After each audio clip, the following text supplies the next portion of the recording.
السلام عليكم ورحمة الله وبركاته. الحمد لله رب العالمين وصلى الله وسلم وبارك على نبينا محمد وعلى آله وأصحابه أجمعين وأشهد أن لا إله إلا الله وحده لا شريك له وأشهد أن محمدا عبده ورسوله صلى الله عليه وعلى آله وأصحابه أجمعين. أما بعد. Chers musulmans, en cette époque que nous vivons, où l'épidémie qui sévit se répand en grande vitesse, qu'Allah subhanahu wa ta'ala nous en préserve et nous en protège, nous sommes dans le plus grand besoin de revenir à notre Seigneur subhanahu wa ta'ala et d'approfondir notre connaissance que nous avons de ses noms et de ses attributs. Ceci car nous avons besoin d'Allah Azza wa Jal. Il est le seul à pouvoir dissiper cette calamité ayant atteint l'humanité. Et parmi les noms d'Allah subhanahu wa ta'ala que le musulman doit absolument connaître, particulièrement dans cette période que nous vivons, Ash-Shafi. Ash-Shafi qui est un des noms d'Allah.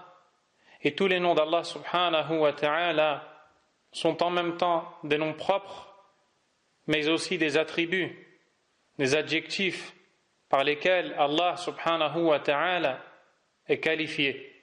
Ash-Shafi, c'est le guérisseur subhanahu. Aujourd'hui, nous vivons dans une époque où beaucoup ont été touchés par ce virus, certes, mais aussi par d'autres maladies. Et lors de telles épreuves, il nous faut connaître Allah subhanahu. Il nous faut savoir qu'il est le seul à pouvoir dissiper la maladie ayant touché le faible serviteur. Huwa ash-shafi wahdahu la sharika lah. Il est le seul guérisseur, subhanahu wa ta'ala. Le prophète alayhi salatu wassalam, comme nous le dit Aïcha, sa noble épouse, radiyallahu ta'ala anha, كان يعوذ بعض أهله يمسح بيده اليمنى ويقول اللهم رب الناس أذهب الباس واشفيه أنت الشافي لا شفاء إلا شفاؤك شفاء لا يغادر سقما. Aïcha, qu'Allah l'agrée, nous dit, le prophète alayhi salatu wassalam avait pour habitude de mettre les siens sous la protection d'Allah, en passant sa main droite sur eux et en disant Allahumma rabban nas, ô Allah, Seigneur des hommes, adhib il-bas, dissipe le mal, washfihi anta shafi, et guéris-le, tu es certes le guérisseur par excellence. La shifa'a illa shifa'uk, il n'y a d'autre guérison que la tienne. Shifa'an la yuradiru saqama. Accorde donc une guérison ne laissant aucune place à une quelconque maladie. Cette invocation est rapportée par l'imam al-Bukhari et Muslim. Il incombe aux musulmans de la mémoriser, d'en comprendre l'essence, de l'enseigner, mais aussi de la prononcer, afin de demander à Allah subhanahu la guérison pour quiconque serait malade parmi les musulmans. Également, Aïcha, qu'Allah l'agrée, nous dit كان رسول الله صلى الله عليه وسلم إذا اشتكى منا إنسان مسحه بيمينه ثم قال وذكرت الدعاء. Elle nous dit que le prophète sallallahu alayhi wa sallam, lorsque l'un d'entre nous parmi les gens se plaignait, c'est-à-dire se plaignait d'une quelconque maladie l'ayant touché, eh bien, il passait sa main droite sur cette personne et disait, c'est-à-dire il demandait à Allah subhanahu d'accorder la guérison à la personne atteinte. Ce sont des choses que nous devons nous rappeler, particulièrement dans ces moments délicats où sévit cette maladie. Également, d'après Abdul Aziz ibn Suhayb قال دخلت أنا وثابت على أنس بن مالك فقال ثابت يا أبا حمزة اشتكيت فقال أنس ألا أرقيك برقية رسول الله صلى الله عليه وسلم قال بلى قال اللهم رب الناس مذهب الباس اشفي أنت الشافي لا شافي إلا أنت شفاء لا يغادر سقما. De même, un noble prédécesseur, se plaignant à Anas ibn Malik, qu'Allah l'agrée, d'une maladie l'ayant atteint, Anas lui répondit: ne vais-je pas t'enseigner la ruqya que faisait le prophète sallallahu alayhi wa sallam? Il répondit: si. Anas, qu'Allah l'agrée, lui enseigna alors ces mots en demandant à Allah, le Seigneur des hommes, subhanah, Allahumma rabban nas. Regardez comment le musulman invoque Allah et par quel attribut il le sollicite. Allahumma rabban nas, ô Allah, Seigneur des gens. Cette parole, rabban nas, implique que la personne qui les prononce a compris, a su et a reconnu que tout est décrété par Allah, puisqu'il est le Seigneur, le Créateur, le pourvoyeur, le gérant, le seul à être capable d'accorder la guérison à la maladie qu'il est le seul à avoir décrété par sa sagesse, subhanah. D'où l'importance de revenir à lui et de lui demander à lui seul la guérison. Nous insistons sur ce point important parce que nous vivons une époque où les gens sont distraits à un point tel qu'ils ne se concentrent que sur les remèdes, sur les médicaments, sur les traitements qui sont proposés, distraits de la réalité qui est le fait que le guérisseur n'est qu'Allah, subhanah. Combien ont pris des traitements qui sont avérés efficaces, mais qui n'ont pas eu d'effet positif sur la personne, parce qu'Allah en a décidé autrement, subhanah.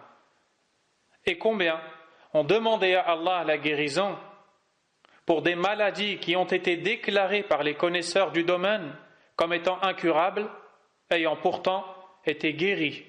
Ceci car la guérison ne vient que d'Allah, subhanahu wa ta'ala.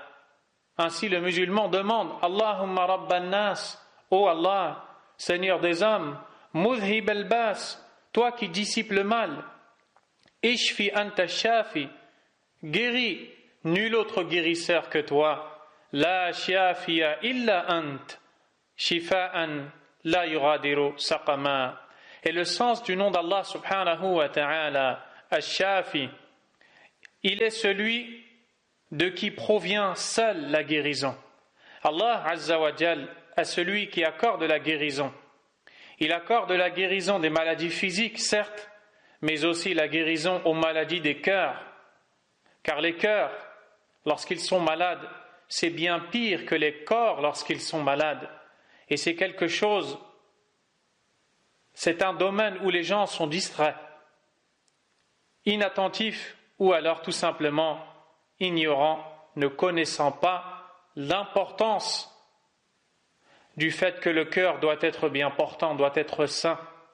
Et un cœur sain est un cœur qui est proche d'Allah subhanahu wa ta'ala.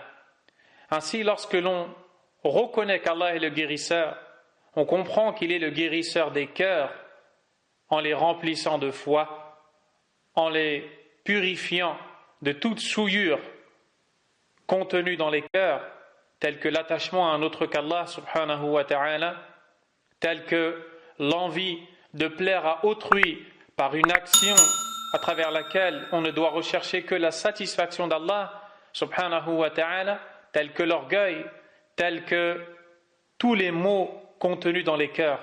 Mais aussi, Allah est le guérisseur des corps. Il guérit les corps de toutes les maladies, de tous les défauts qui touchent et qui sévissent, telle que cette épidémie qui sévit et bien d'autres aussi. Ainsi, le seul à guérir est Allah. Pour cela, le noble prophète Ibrahim, alayhi salam, s'adressant à son peuple qui l'invitait à Allah, subhanahu wa ta'ala, il leur a dit: Wa idha maridtu fahuwa yashfin. Et il en a fait une preuve qu'Allah est le seul à mériter l'adoration. Et lorsque je tombe malade, c'est lui qui me guérit. C'est lui seul sans aucun associé, sans aide, qui est le seul capable à m'accorder la guérison, subhanahu wa ta'ala. Ainsi, parmi les meilleurs moyens recherchés par le serviteur sollicitant le Créateur, c'est la mention de ces noms correspondant à sa demande lorsqu'il implore Allah et lui demande son besoin. Et le besoin du malade est bien sûr la guérison. Il incombe donc qu'il invoque Allah abondamment en disant Allahumma ya shafi, s'il ne connaît pas l'invocation que l'on vient de citer, mais s'il connaît cette invocation rapportée dans la sunna, alors il est meilleur pour lui de la comprendre et de la prononcer. Il demande à Allah par ce nom Ash-Shafi de lui accorder la guérison pleine, la guérison ne laissant aucune place à aucune maladie, aucune défaillance physique. Le prophète sallallahu alayhi wa sallam sollicite Allah, implore Allah en passant par cet attribut qu'est le fait qu'il est le seul guérisseur. La shifa'a illa shifa'uk. Subhanahu wa ta'ala. Nulle autre guérison que celle d'Allah. Subhanahu. Également, le prophète alayhi salatu wassalam, comme nous le rapporte le noble compagnon le noble compagnon Abu Sa'id al-Khudri, qu'Allah l'agrée, il nous dit Inna Jibril ata an-nabiyya sallallahu alayhi wa sallam faqal Ya Muhammad ishtakayt faqala na'am qal Bismillahi arqika min kulli shay'in yu'dhik min sharri kulli nafsin aw 'ayni hasid Allahu yashfik Bismillahi arqik. Ce récit est rapporté par l'imam Muslim. Nous y apprenons ce qui nous a été enseigné par Jibril alayhi salam, un moyen d'invoquer Allah et lui demander la guérison. Lorsqu'il s'est présenté au prophète sallallahu alayhi wa sallam, l'ayant vu sous une apparence montrant qu'il souffrait d'une maladie, il lui dit « Oh Mohammed, te plains-tu ?» C'est-à-dire « Te plains-tu d'une maladie ?» Le messager alayhi salatu wassalam lui répondit par l'affirmative. Jibril alayhi salam prononça alors les mots suivants qui sont à apprendre et à réciter sur le malade notamment. Bismillahi arqiq, au nom d'Allah, je pratique sur toi ar-ruqya, min kulli shay'in yu'dhik, contre toute chose qui te nuit, min sharri kulli nafsin aw 'ayni hasid, contre le mal de toute âme ou tout mauvais œil jalousant. Allahu yashfik, Allah te guérit, c'est-à-dire qu'Allah te guérisse. Bismillahi arqiq, je répète l'invocation et vous encourage à l'apprendre. Bismillahi arqika min kulli shay'in yu'dhika min sharri kulli nafsin aw 'ayni hasid Allahu yashfik Bismillahi arqiq, rapporté par l'imam Muslim d'après Abu Sa'id al-Khudri sous le numéro 2186. Voilà la conviction, la croyance du musulman. Il sait que le seul guérisseur est Allah, subhanahu, il s'en remet à lui. Il l'invoque. Cela ne l'empêche pas, bien sûr, d'œuvrer à la recherche d'un remède physique licite. Le fait de placer la confiance en Allah et lui demander la guérison n'empêche absolument pas la personne de chercher des remèdes physiques, des médicaments, lorsque ces derniers sont licites, autorisés par Allah, subhanahu wa ta'ala. Le prophète alayhi salatu wa salam lui-même nous a ordonné de se soigner et nous a interdit de se soigner par les choses ou les substances qui sont illicites. Et cela ne nuit en rien à la confiance en Allah que le croyant place en Allah subhanahu wa ta'ala. Également, le prophète alayhi salatu wa salam a dit li kulli da'in dawa fa idha usiba dawa'u da'i bara'a bi'idhnillahi azza wa jal. À chaque maladie existe un remède. Lorsque le remède atteint la maladie, la personne guérit par la volonté d'Allah, exalté soit-il. Il nous apprend ici que toute maladie créée par Allah Azza wa Jal a un remède créé par Allah subhanahu wa ta'ala. Cependant, Allah veut de nous que nous cherchions et que nous fassions les causes nous permettant d'atteindre ce remède.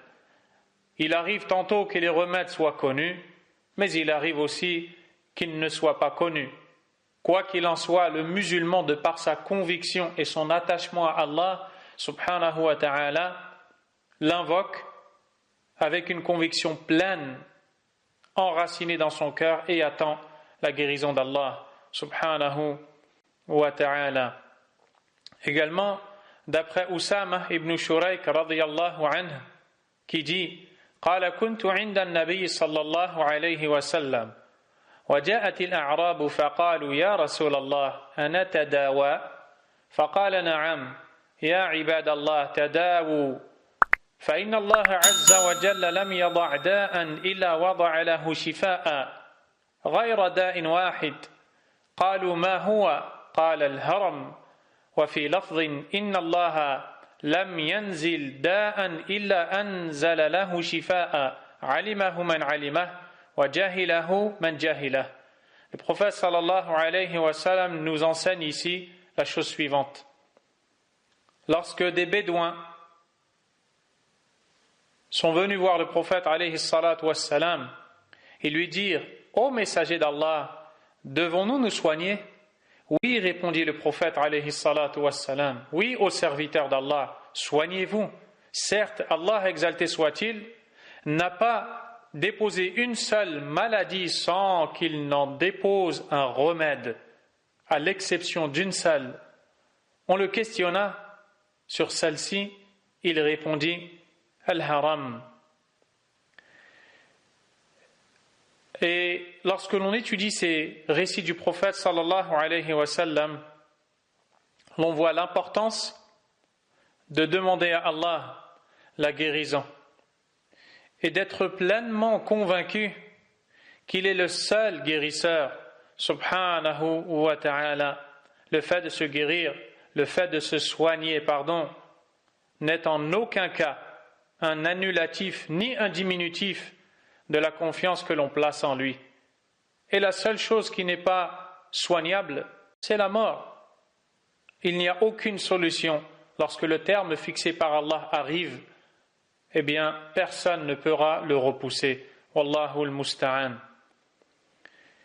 Voici quelques conseils qui sont donnés aux musulmans en ce sens, en espérant d'Allah subhanahu wa ta'ala qu'il nous accorde la guérison ainsi qu'à nos frères et sœurs touchés par cette maladie et que nous ne devons pas oublier dans nos invocations. Le prophète sallallahu alayhi wa sallam a dit: Mathalul mu'minin fi tawaddihim wa tarahumihim wa ta'atufihim mathalul jasad idha ishtaka minhu 'udwun tada'a lahu sa'irul jasad bis-sahri wal humma. Les musulmans, les croyants, dans leurs liens affectifs, la pitié qu'ils ont entre eux et l'amour qui les lie sont à l'image d'un corps. Lorsque l'un des membres de ce corps se plaint, c'est l'ensemble du corps qui souffre de l'insomnie et de la fièvre. Voilà comment doivent être les musulmans. Lorsqu'ils voient leurs frères touchés d'une maladie, ils doivent être peinés. Ils doivent avoir pitié pour eux. Ils doivent demander à Allah subhanahu wa ta'ala, Ash-Shafi, le guérisseur, de leur accorder une guérison pleine.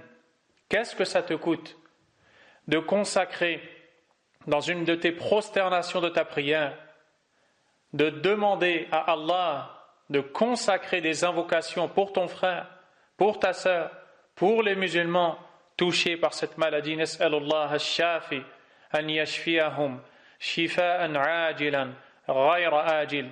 Nous implorons Allah de leur accorder une guérison pleine, subhanahu wa ta'ala. Et nous disons à nos frères et nos sœurs touchés, ne craignez rien.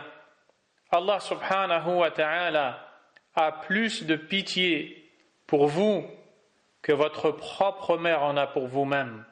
Et si Allah subhanahu wa ta'ala a décidé que l'un d'entre nous soit atteint, c'est forcément qu'il y a une grande sagesse.